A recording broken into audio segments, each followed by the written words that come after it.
Hello ladies and gentlemen, I'm bringing you this game today to encourage any of you players out there that it is possible for Zerg and Terran to have a good game.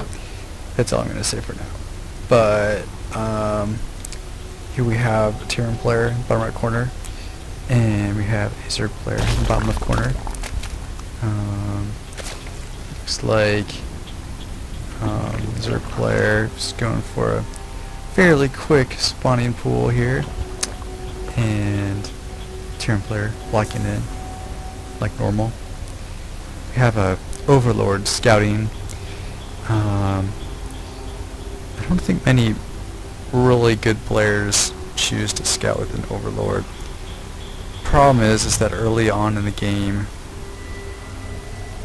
if you lose that Overlord, it will limit your options a little bit as a Zerg player. If you look at the production tab, he's making workers, getting Zergling speed, and he has 5 extra food, but he's making 2 more Overlords right now, costing him $200 because by losing that Overlord, you get yourself a little bit blocked there. So here we have, as he's getting a fast expo, fairly fast, not the fastest expo I've ever seen. In fact, I'm getting one at the same time, but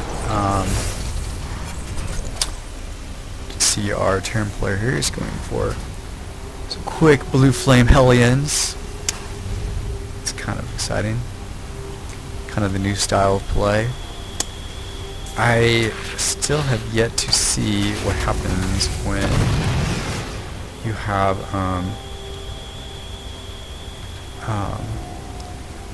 a serious Zerg push when you go for a blue flame Hellion build. I mean, this is pretty serious. He's trying to do a Baneling bust, but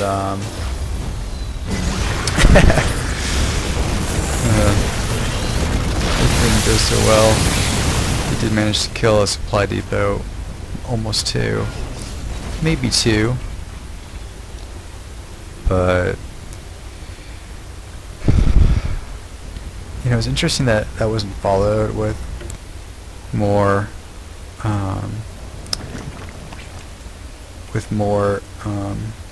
Zerglings. But I think the problem was his income wasn't where he wanted it to be. And so he's making more workers. You can see he got a little bit scared. He's building a couple of spine crawlers and roach warrens. So he's killing roaches. He saw the blue flame Hellion.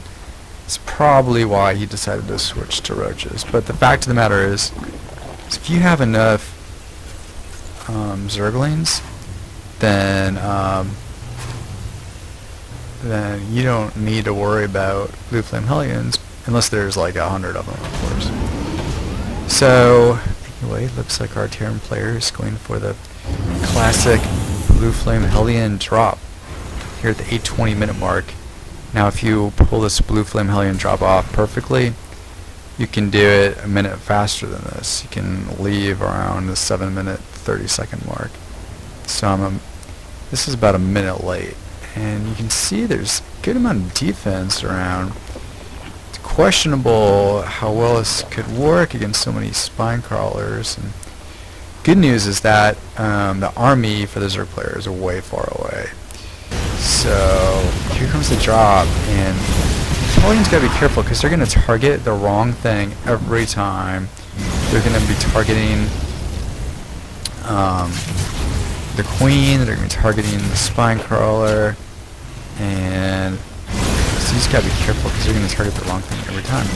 And here you see a good example of how Zerglings aren't that powerless against blue flame Hellions. So units lost, we see here 800 units lost for the Zerg player. Lost a couple of drones, but not too many. So here our Terran player is pulling out, and definitely could have done a better job. you want to drop your Hellions and instantly click on the drones, or else it's a waste. But look at this starport. So even though it looked like things didn't go so well on the drop, we've got harass tactic number 2 coming up next, which is cloaked banshees. And the Zerg player right now does have a good amount of nice little mix here.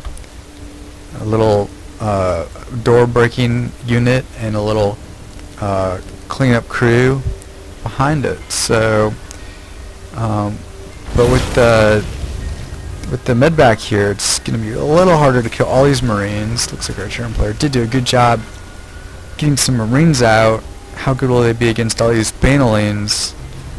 Well, Zerg player better find out quick, because these banshees are going to get greater in number very shortly, and you might as well use these units while he has a chance, because the banshees are going to clean it up if he doesn't.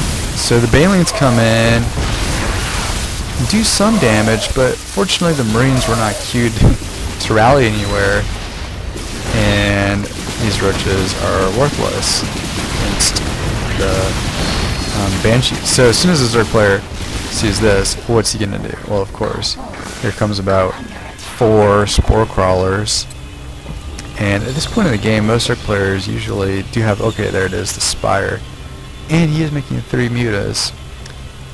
So 3 mutas and 4 spore crawlers.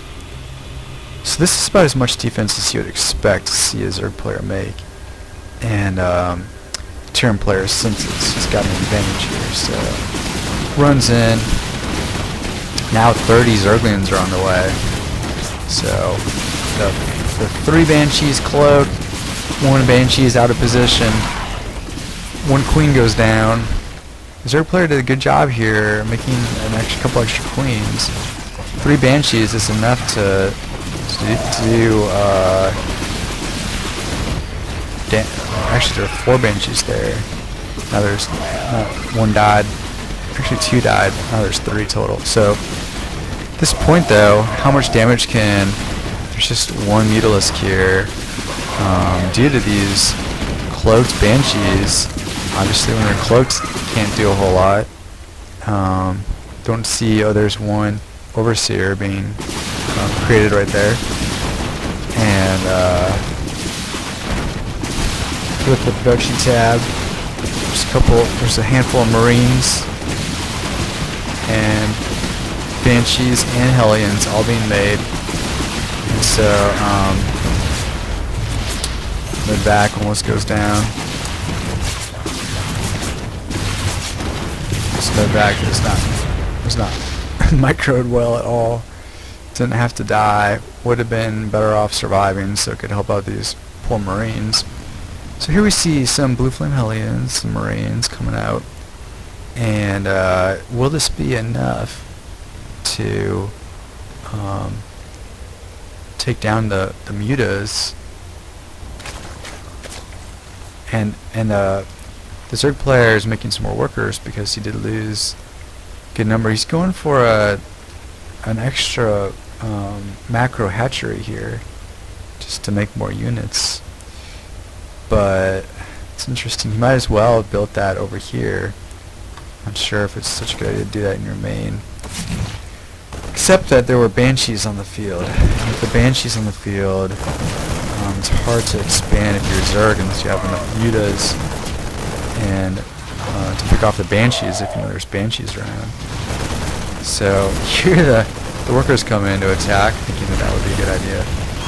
But the Hellions were in the back, waiting, because they knew there were mutas, and until the Marines were killed off, they didn't want to waste the Hellions. So here comes the Hellions. Let's see if they can do a better job this time on it. Oh yeah, that's a lot better. Attack. Quickly clicking on those drones and making sure they're not wasted against things like queens and spine crawlers. So could have been better, but at least he did get 1 nice round off. And you know, if this it's actually pretty expensive to make overseers, so that would have been a nice kill if the overseer went down. But okay, at this point you see enough roaches get out to handle that nicely. But here comes wave number 2 or 3, and these Marines still don't have stim, but this time they do have some banshees to come along for the ride, and starts to chat a little bit.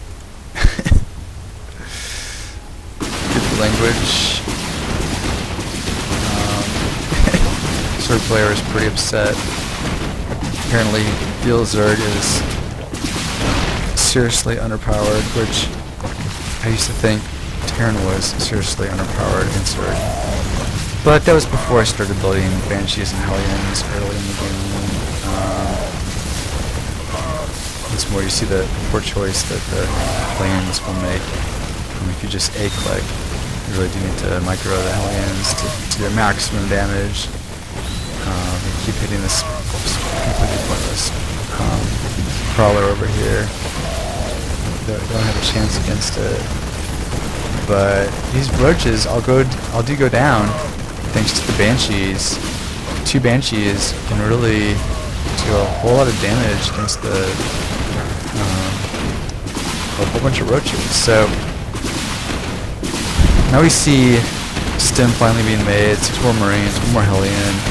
The worker count now is so much one-sided that as long as Terran player doesn't make huge mistakes, there's not much the Zerg players can be able to do about this. Up to 14 workers, the Zerg player can remake those workers so fast. And look at all these spore crawlers. He's running one over, running one in. Oh no, he's running in too far. It's not going to be enough. 1 spore crawler is not going to be able to take down 6 banshees. Not even take down 1. So, and you left the game. And so, game over. Hope you enjoyed it, and good luck.